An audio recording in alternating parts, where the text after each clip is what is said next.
Hello. This is not scripted, so I'm going to make mistakes. It's very emotional.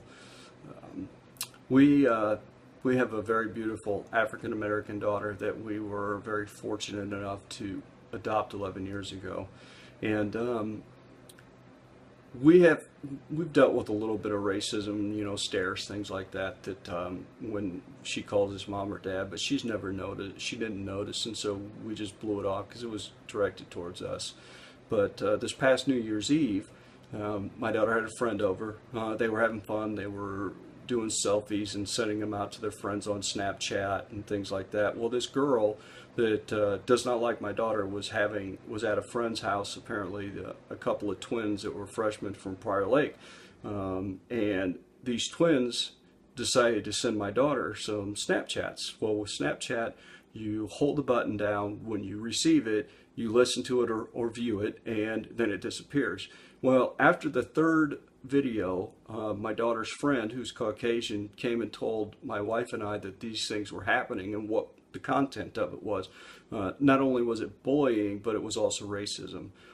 And so when they got the fourth message from these kids, the fourth one, not the first one, the fourth one, my wife and I decided to take out my phone and videotape it as it was happening on the phone.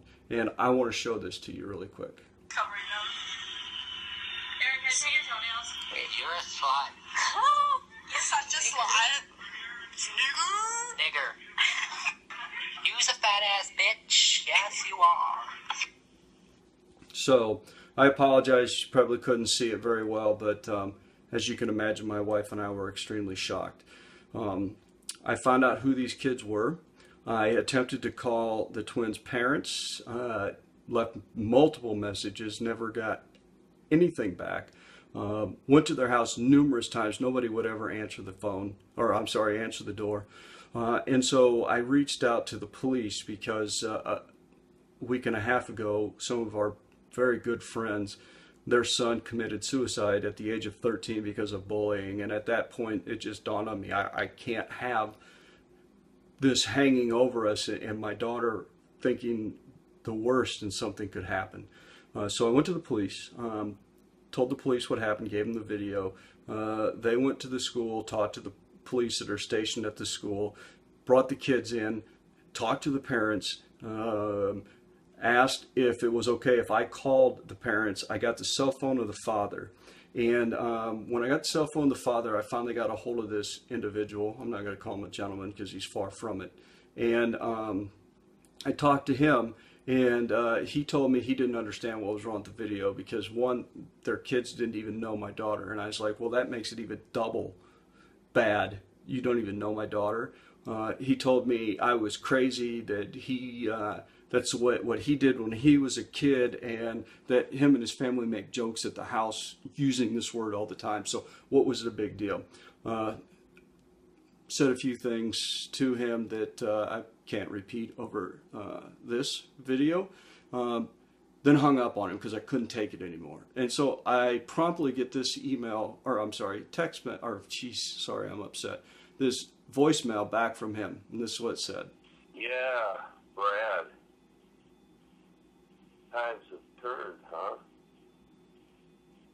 I guess you're a nigger lover. Call me back. So I received that voicemail. Doing what I'm doing now, I can't believe that there's even frickin' individuals like this alive, but there are. And so I called him back and I said, well, yeah, that's a correct statement. I am and love her because I have a beautiful African American daughter who I love more than life itself and would do anything for her. And said a few more choice words to him and hung up on him again. He called back numerous times and he left one other voice message. Let you hear this one. Hey, Brad, you're a fag. Grow up. Touch base with your kids. And,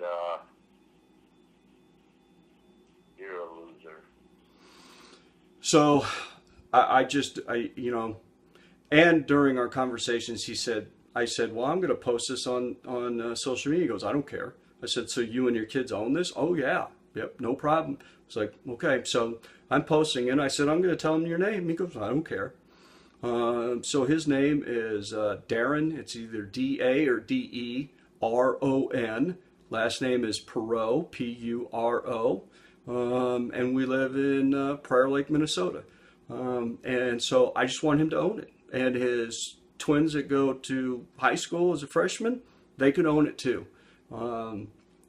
Thank you. I just had to get this off my chest. I just don't know what to do. Other than I love my daughter and I don't want her to end up committing suicide because of frickin' morons like this goddamn asshole. Sorry. Thanks. Bye.